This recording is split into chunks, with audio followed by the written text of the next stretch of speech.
What's up, everyone? Welcome back to another episode of the Spectrum Show, and as you can see, the whole gang's here today. My name is Spencer, this is Max, and this is Preston, and we have another phenomenal show in store for you guys today. That's absolutely right, Spence. Today we'll be continuing on our goal setting for Season 1, and we'll also be talking about the recent released Marvel movie that just released last night, especially the Marvel Studios, The Marvels. However, before we get into all the discussions about the future of our show and the future of the MCU, we have to acknowledge a pretty significant elephant in the room because, ladies and gentlemen, we have made it to the pilot season finale! Like, this is unbelievable. Thank you so much. That's right, folks. We've made it to the end of our pilot season, and we will be starting our Season 1 early next year. So from all the cast and crew members here at the Spectrum Show, we want to say thank you from the bottom of our hearts. So that being said, we're going to take a quick break as we prepare for our first segment, so don't go anywhere. The Spectrum Show will be right back. Welcome back, everyone. We are the cast of the Spectrum Show, and it is time for our last film-based discussion, Spectrum of Opinions portion. Today we're going to talk about the Marvel Studios' most recent release, The Marvels. Preston and I just saw the film opening night premiere, actually, yesterday for his birthday, I might add. And there's quite a bit to talk about with this, guys. And you might be wondering, where's Max? He wasn't with us, and he still needs to be caught up. So we're going to catch him up at a later date, and he'll basically be joining us for a later portion. And he'll be caught up soon. Don't worry about it. So, Preston, what do we think about this movie? I thought it was good in terms of it being choreographed in the fight scenes. The comedy, there was not there was only one big part that was comedic, and that was with, I have spoilers on it? Yeah, and by the way, spoiler warning, by the way, I should point that out. Yeah, so there was this one part where the cats were eating humans, and that was the one big comedic part. There was not really any other really well-kept comedic aspect of that movie. Yeah, I will say, like, the comedy it requires a certain taste. I will be the first to admit, but humans. Yeah, but that being said, like, I see what you did there also. But I will actually say, just that scene, I'll get into the story in a moment, but that scene in particular, I was like, why are they letting these young cats do this to people? They're literally trying to save themselves. They're also newborn kittens. Like, they were being hatched during all the chaos. Yeah, but at the same time, like, I didn't get it at first, but then I was like, oh, they need to get as many people out of there as possible. They only had a few like escape pods. Yeah. But then they had like this huge amount of cats and even more humans. Exactly, but cats can eat multiple humans apparently. Well, these particular ones, which are called fleur kittens, by the way, that's the official term. Yeah. Well, rather than the goose, who is a fleurkin, is. Well, we get the point. But anyway, we need to talk about the story of this for a sec, because it was not what many people were anticipating it to be, because... Yeah, it was also very hard to see the constant plot. I would probably agree with you with that, and basically the story of this whole thing was that a former person that Captain Marvel worked with... By the way, this is basically Captain Marvel 2 for all you people who... No, it is Captain Marvel 2. That's actually that's what I'm saying. It's not basically, it is. Yeah, that's what I just needed to add more of the sentence. But anyway, basically Captain Marvel was someone she formerly worked with. She got hurt by her, and she's out for revenge basically because she annihilated the Kree planet of Hala. Who she was previously a part of. Yeah, she was, and until she opened her eyes to the hell or the. Hell she caused. Well, she caused. Or the heck, or the darkness it had over the planet, the universe at the time. Yeah, and the villain, I will say, they tried hard to make her seem really... I mean, there were some times where, okay, I could maybe see it. But do we even actually see when she gets her hammer? Or the universal weapon? That's a good point. Because wasn't that actually destroyed in Guardians of the Galaxy? That weapon was destroyed by the Guardians in the first Guardians of the Galaxy movie. So how could it be still around to this day? It could have been a separate thing entirely, to be fair. It could, because that was an accuser's hammer. A universal weapon was probably something different.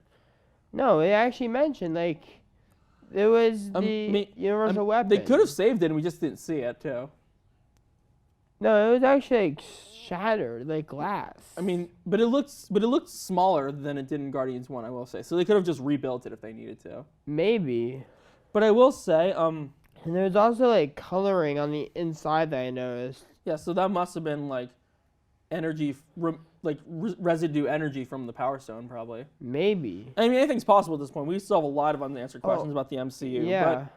But this isn't just Captain Marvel's film, because while she is improved a lot in this film, the two supporting leads, standout characters by far. Yeah. We have Tiana Paris' Monica Rambeau, who we previously saw in the Disney Plus series WandaVision. And Kamala Khan, who was a kid still in high school, which I like to call the Peter Parker of our time, because he was in high school. That's he true. currently is in high school, he was in high school when he first got his abilities, but the only difference is that she had her mutation. Yeah. It was a mutation the whole time period, but it was it just needed a spark to light it up. Yeah, spoiler for Ms. Marvel, by the way. And if you haven't seen that show, it's great. But Ms. Marvel's been out for a few years. But it came out last year, actually. Yeah, but still, if anybody's into Marvel, they'll get it. Yeah, but for those of you who haven't seen it, I'm just saying. But honestly, the thing that stood out to me personally, and I think the dynamic of the three of them was hands down the best part of that movie. I think their dynamic was forced because they were so interwoven in the. But they still made it good. They still made it good, but it was interwoven to the point where there was no way it could have been any other way. I wouldn't have it any other way. If they didn't have the relationship they had, it would have fallen on its face instantly. They would have not won a single battle. Yeah, but considering that they do have connections in the comics, then yeah, it makes sense. Yeah. But I will say, but back to the story aspect of it. So basically, what that universal weapon is trying to do, and she actually has one of Dar-Ben, the villain, has the weapon that the bangle. Yeah, the bangle, which is an artifact that Ms. Marvel or Kamala Khan has on her wrist. Yeah. And basically, she's going to use both weapons to use jump points like we saw in Guardians of the Galaxy, which travel between another time and place, or space and time. But we also saw how dangerous it could be in Guardians 2 with Rocket, and Yondu, and Groot. Yeah, but as I was saying, basically she's using those jump points to supply resources into Hala's world.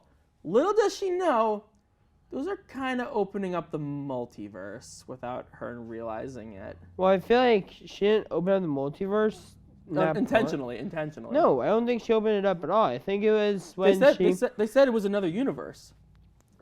No, that was after they ripped enough out. That's what I'm saying.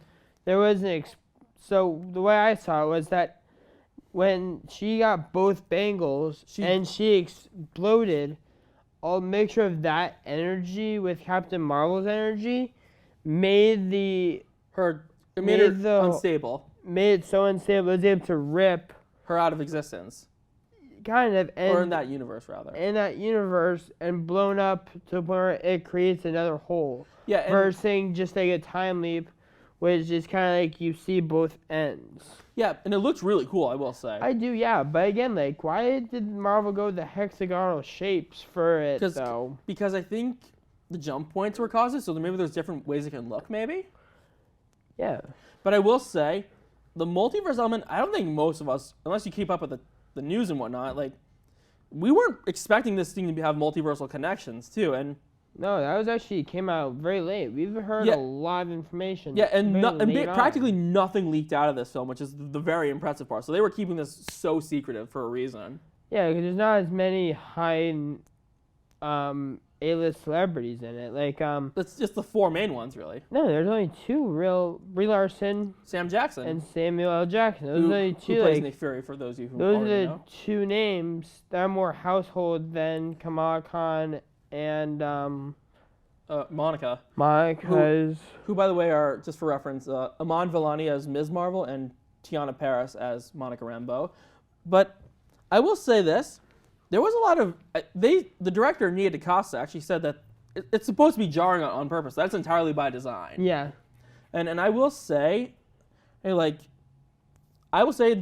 one particular thing that stands out in this film, especially in the first act. I think we know what we're talking about. The choreography. Yeah, the choreography, just being able to fight 3 fights at once. And transitioning one person to a different, alternating places too. It looks so cool, honestly. Yeah, and you also got to kind of see the fighting sequences of all 3, making it kind of overpowering for the villains, because you can never actually see what the other person's fighting style is. Yeah, and it's really cool, honestly. And basically, in case you're wondering how they're able to actually do that, sorry about that. How they're actually able to do that is because they're all 3 of them have light-based energies, and they're all connected together. They're all interconnected. To the Bengals. Well, yes, that's true. So basically, just for reference, Captain Marvel can absorb light and fire it. Well, no, she just can't. She just can fire it. She can. But Captain Marvel can absorb it, I think, in the comics. In the comics, but in the MCU, and they did say in the MCU she can. They did briefly drop it in there. For a split second, so a part that I obviously missed. So, but regardless, Captain Marvel can absorb the light and blast it. Monica is able to see all of light. Electromagnetic only. Electromagnetic, yeah. And be able to manipulate it around her to actually create, say for instance, somebody wants to... I was talking about Monica, by the way. Yeah, say if Monica she's phase through, cornered, she's able to phase through it, and she's able to use it also to make herself fly, which is amazing. Yeah, and also, but then there's Kamala, who actually is able to turn the light itself into physical matter, which is not what she did in the comics, I'll say that much. Well, I think it was in the comics. It was stretchy powers, but let me just say this right now.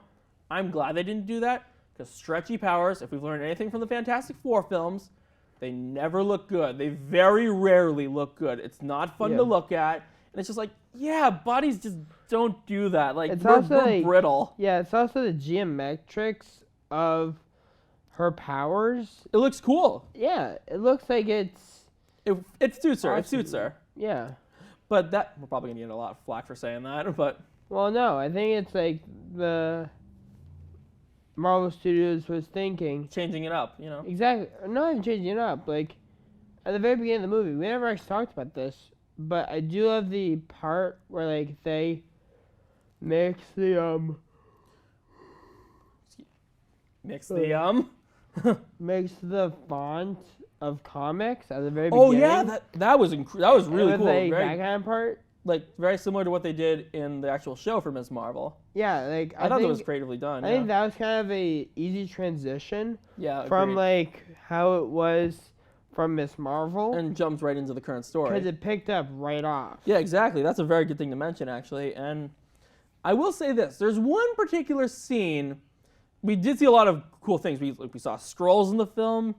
For a brief 5-6 minute period. And boy, I think we saw an incursion take place on that refugee planet, because it was or a very brief version of it, basically. But I will say, it could have been. I don't know, but if that's what the incursions are going to look like in Kang Dynasty and Secret Wars for the Avengers films, they're probably going to be next level in that. I don't think that's going to how it is, just because... it's going to be different, obviously, but it's going to be insane. If for when they were at the refugee planet, they were stealing the atmosphere from that refugee planet because it was breathable air. Well, yeah, but that doesn't... I mean, that could possibly... I mean, they could use similar, visual effects for, the places getting destroyed and whatnot. That's what I meant by that. If the damage caused by incursions looked that crazy or a bigger scale of when Kang does it, that's going to be next level. Oh, yeah. But we also have to talk about a particularly jarring aspect of this film that was... I was indifferent about the whole thing, but I will say it was very interesting the way they handled it. I mean, it's literally a thing in the comics, and people have absolutely crapped themselves on the internet about it. They visit a world towards the end of the film where they have to communicate in music. I feel like that opened the MCU up to a little bit more musical. They could, but the one things I will say is they chose quality people, first off. That was smart. Yeah. Good on you, Marvel, for choosing actually quality singers. I think that some of those people are from Broadway. So They had to have been. So when I watch this with my mom or sister, she'll recognize someone. She'll say, "Oh, they're from Broadway. Or they're from Broadway. Or they're from Broadway." Yeah, but the main person on that planet, he can speak in song and regular human language. That's because he's bilingual. Yeah, they did actually say that. Yeah, they actually said that. But he was fine. He wasn't my favorite character, but he was fine. Yeah. And he definitely brought some. And yeah, they're kind of Captain Marvel and the Prince of that planet are kind of married, and the Prince is played by Seo Joon Park, I think. I can't remember his name off the top of my head. I believe so. Yeah, I mean, I probably butchered it there. I'm not gonna lie, but he's probably a great actor. I just don't think this was the right role for him, is all. Yeah, and I also think. And also, if I may say, and this may sound crazy, but despite the fact that Captain Marvel, well, Brie Larson's obviously proven herself as a good singer. If you've seen the Scott Pilgrim movies, Yeah. But she kind of upstaged everyone, in my opinion. She had the best voice there, I think. Yeah, but it's also like. It's kind of Disney-esque in a sense, but not in a bad way. I feel like it was really cool because you kind of get the sense like if you're going to another continent where they don't speak English, you kind of see like how they like all like communicate with one another. Yeah, and react to I don't blame you. I mean that is a languages. very interesting way of looking at it, I will say. But guys, we need to talk about the ending because that gave us all the emotions. How do you feel about Kate Bishop being the ending? We'll get to that in a moment, actually, because before that even happened, I'm sad to say, we kind of lost Monica. Not kind of, because like she got trapped in another world. Yeah, but Marvel always does like huge contracts. That's true. So she'll be back for sure, but She'll be back. yeah, exactly. But yeah, I remember when we were in the theater and people saw Monica close herself in the other universe, we all went silent in that theater. I feel like that's how a theater's supposed to be. Well, It's, yes, like, of course. Silent. But people were shocked, a shocked silence. I wasn't. I knew that like at a certain point, someone will be returning. not returning. Someone will have to sacrifice. Well, yes, of course, but That was my thought. I actually was thinking like when I was watching that scene, I'm like, so she has to close from the inside or the other side. So how does she get out? I mean, they'll figure something out, I think. But I will say, like, one thing that really I was pleased about with this movie was the amount of connectivity that the MCU had with the other characters. Like, you unfortunately missed this because you stepped out for a sec, but we saw Valkyrie, who we know from the last few Thor films. She was there to bring the Skrulls to presumably New Asgard, I would think. Yeah, I think so as well, because like it's not the first time. It's a safe haven for all peoples. Like they even said, Asgard's not a place; it's a people's. And we also saw, and as you mentioned earlier, we saw another young Avenger. We saw Kate Bishop and Kamala made a smart reference to Nick Fury, saying, "You're part of a bigger universe." But it's also like she also kind of went a step further. In the show, I just remember watching that scene. I just remember Hawkeye, the show itself. Yeah, and how she was introduced. What's her name?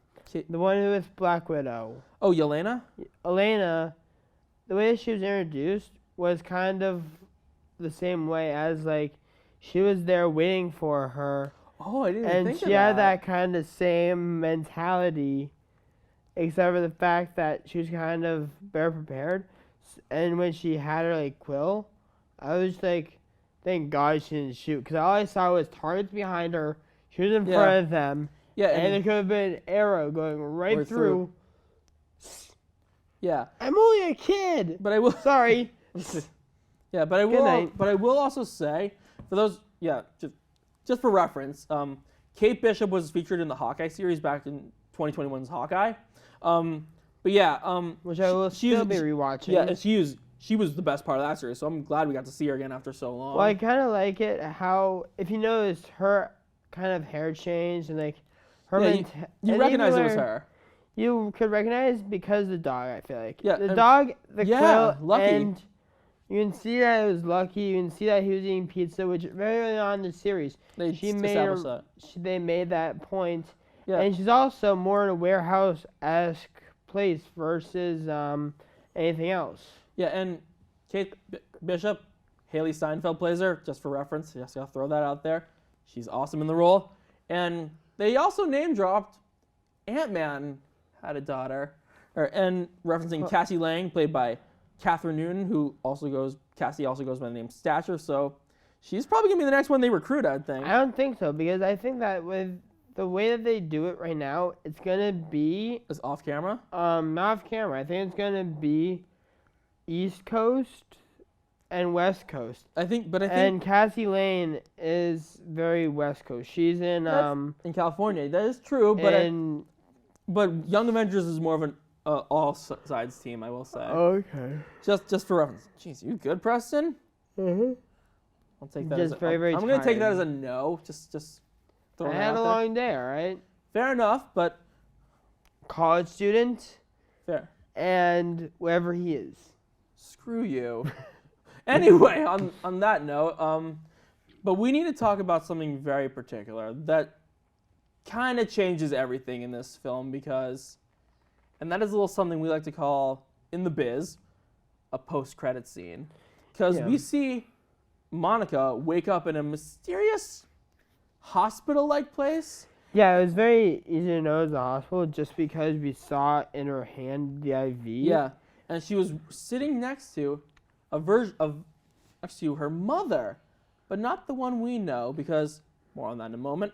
We see her mother, Maria Rambeau, played by Lashana Lynch, and it turns out we find out they're actually not in a hospital.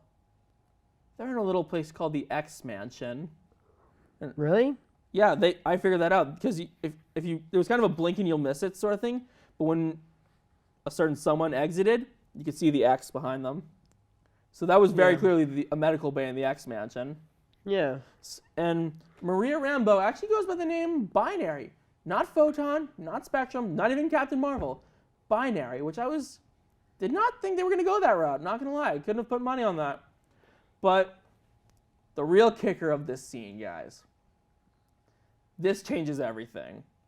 We see a figure walk in, a particularly bulky one. No, because we see a familiar face from the X-Men walk in. Yeah, wasn't it it's Beast? It absolutely was Beast, and it's played by the original person who played him too, Kelsey You didn't even Grammer. realize that when you first saw it. You thought it was somebody else. I didn't, because I didn't sound like him at first, because I hadn't heard his voice in so long, and my God, I knew I had a prediction that this was going to happen because I've heard the rumors, but that just changes everything regardless. We finally get to see the X-Men after 15 freaking years of waiting. This has been a long time coming. And also, I can't wait to see Marvel or Disney's version. Because we've never actually never seen it happen like that. Yeah, and also I think they updated Beast's design, because if you remember in the X-Men movies, he had kind of a longer hair, much like in the animated cartoon Wolverine and the X-Men. But this was more classic, where it's the Wolverine haircut, you know? Yeah. But I kind of liked it, actually. It looked more comic accurate, and they even... I just can't believe it just happened. You can tell I'm lost for words, and that was actually the only post-credit scene in the movie, actually, which... Yeah. Hey, if you're going to do one, you might as well make it a good one, right? Yeah, and really quickly, anything else? Or have we covered everything we want to? Honestly, I think we've covered everything we want to. Same for you? Yep, same for me. All right, so we're going to take a quick break, and... When you come back, I'll turn into Max, and you guys are going to be talking about something that I don't even know. Yep, we're going to be talking about our goals for not our goals, the second part of our two-part discussion, actually, where we're going to be covering the announcements, some of the content goals for season 1. So don't go anywhere. We'll be right back. Welcome back, everyone. We are the cast of The Spectrum Show, and we have made it to the final Spectrum of Opinions discussion for the pilot season. This is the second half of our two-part discussion, where we'll look into the future of the Spectrum Show. But unlike last time where we shared some goals for the channel, today we want to take some time to announce some plans that we have for the content expansion of the Spectrum Show. It's also worth noting that I'm going in blind with these announcements, meaning I don't even know what's going to be revealed. So that being said, Spence, what can we expect from the future of the Spectrum Show? Well, to be fair, we have 2 things already announced. We did that in part 1, so if you guys haven't seen that, you definitely watch that part 1. That was in episode 3 at the time of this recording. So we announced in the last one that we were going to try and do some more monthly content, like maybe 2, 3, 4 episodes a month tops. And when I say episodes, I mean like a variety of content, not like this show specifically.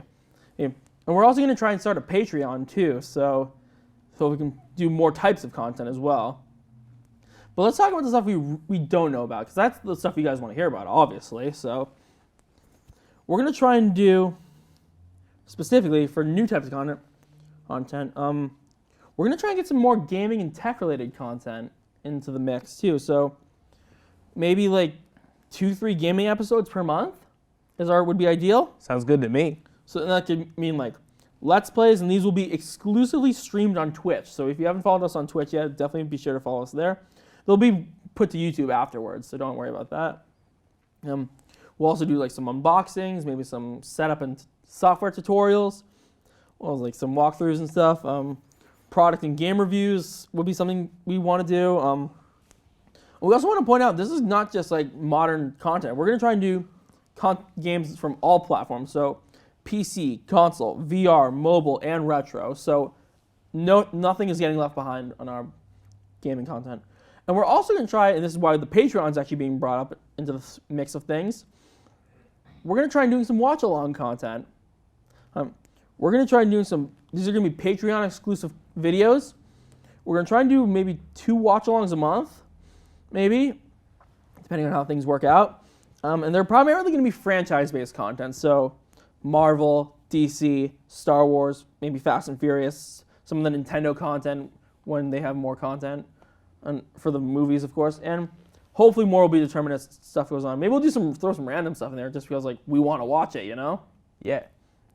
But that's not all, guys. We have some other stuff. One other initiative we're going to try and take is we're going to try and do more at-home content, because we need, with everything going on at the moment, and the stuff that we can't be in the studio all the time, so we have to do some stuff from home, and hopefully we can do the watch-alongs from home as a prime example of that. And you kind of hinted at this last time, but we're also going to try and get some more behind-the-scenes stuff. We're also going to try and throw in some vlogs, too, if you guys are interested. You absolutely called it on that one. You said you want to do some out-and-about content. Vlogs are exactly it. So stay tuned for any of the stuff we've already mentioned. Anything But else you want to mention? There's 2 more things that we need to talk about. One of which is, I'm going to start with the one that's I'm kind of excited about, but I'm also, maybe I'll get more as time goes on. We're going to try and make some merch, too. Some Spectrum Show merch. And we haven't really thought about what kinds of merch we want to do yet, so we're going to leave it to you guys. What kind of merch would you guys want to see? I mean, we're going to do the obvious stuff like the sweatshirts, maybe maybe a mug, you know. We'll do the obvious ones, but we want to hear what you guys want to see. Maybe there'll be some stuff that gets exciting, and who knows, maybe we'll expand a lot. It's probably going to be this logo you'll see back here, so we'll be pretty basic, and we'll do some other designs maybe in the future, ideally. But there's one more thing we need to talk about, because this is the thing that I knew when I started the show, I envisioned it as something else. I didn't envision it as like this kind of like talk show. I envisioned it as a podcast. So I thought, let's make a side podcast. And we're calling it, this is just a working title, by the way, The Spectrum Show, the podcast. It's just a working title at the moment, so if you guys have any ideas. I mean, I have my ideas personally, but you guys let us know what you guys want to see. But I think the plan for the moment is, at least how I would want to do it, I want to see the people behind the scenes take center stage with the podcast. Kind of like if you've ever seen Good Mythical Morning, they have a thing called Good Mythical Crew, the podcast. It would be kind of something like that. Maybe we'd be on as like occasionally, but it would be where the crew takes center stage, so everyone gets a little bit of light. And it's probably going to be start as an audio podcast, but if you guys want to see a video version of it, we can probably make that work. And you're going to get a lot of insider information, hopefully, from the crew. Maybe we'll talk about, I think the first couple of episodes will be about how it is on set. Maybe nothing, hopefully no drama gets ensued on that. But honestly, if you have any other ideas for the podcast, let us know. We'll happily take them into consideration. And I think that's about everything. If you guys have any other ideas for stuff we should do in the future, maybe not in the first season 1 year. Hit us up. Yeah, just let us know on the social platforms, in the comment section on YouTube. Just let us know, and we'll be sure to take a look at it. So I think that's everything. We're about done with this one, so don't go anywhere because the Spectrum Show will be right back one more time. Well, guys, we finally made it to the end of the pilot season. However, before we sign off one last time for this pilot season, we'd like to thank everybody who supported us throughout these first steps of our journey. Because without you, a show like this wouldn't even be possible, man. So from all three of us, and all the crew members who helped us put all of these episodes together, thank you from the bottom of our hearts and all of our well-being. However, you guys don't even know about this. Much like Apple at WWDC, we do have one more thing. I'm excited to announce that on December 7th, me and Max will be doing one more Spectrum Show Live episode where we'll be reacting to the 2023 Game Awards. We'll be live streaming it on both YouTube and Twitch, so stay tuned to our socials where you can find out more details on when we will start streaming.